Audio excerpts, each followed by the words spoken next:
مامەحموود تەمەنی 6 ساڵە و لە تەمەنی 12 ساڵیەوە ئەسپ سوارە.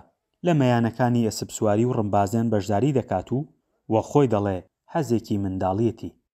لە کیمیابارانەکە دابڕام چەند ساڵێک دوای ئەوە هاتوونەوە هەڵەبجە لە هەڵەبجە لەوێ دووبارە دەستمان پێ کردوێتەوە گەڕاین بۆ شتی نمونەی و جوان. من ئەسپێکم هەبوو بروسک لە منتیقەی لە ئێرانش دەنگیا بوویەوە. برادری حەزی لێگەر حساب کە هەدیەم کردم وەکو هەدیە وتم قەیچەکە کاتی خۆی بە نمایی خۆیان بودام و پێیان پێ خۆشحاڵم لە ژێری ئەوان بەوە زۆر لە ژێری خۆمای. ئەو ئەسپانەی کە لە مەیانەکانی ئەسپ سواری و ڕمبازێن بەکاردێنرێن پێویستیان بە ڕاهێنانە.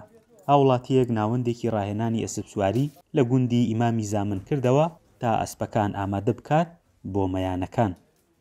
تعلیمی ڕاهێنانی کوردەواری کۆنی خۆمان بڕۆیت 6 مانگ بۆ ساڵێکی ئەوێ نۆما هەتا تعلیم وەرئەگری. قەت نۆما بە مانگ تعلیم وەرناگرێ، یعنی فێری ڕاهێنان نابێت. ساڵی پێویستە. مامەحموود دەڵێ ئەسپی کوردی خاوەن جەستەیەکی بەهێزترە بەراورد بە ئەسپی عەرەبی و تورکی. ئێستاش لە دەرەوە خواستێکی زۆری لەسرە. ئەسپی کوردیمان لاپەسەن.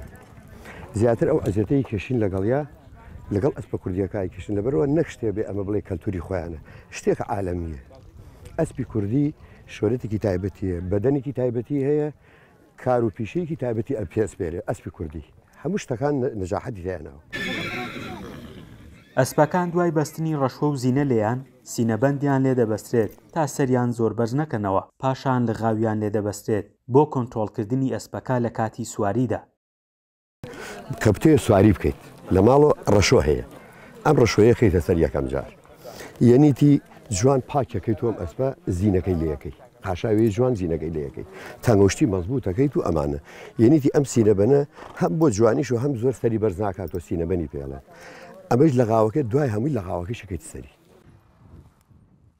ئەسپ سواری لەگەڵ ئەوەی کە نەریتێکی کۆنی کوردەواریە، ئێستاشی لەگەڵدا بێتگەنجان و کەسانی بەتەمەنیش ناو بەناو کۆ دەبنەوە و مەیانەکانی ئەسپ سواری گەرم دەکەنەوە. فەرحان هەورامانی، دەنگی ئەمریکا، هەڵەبجە.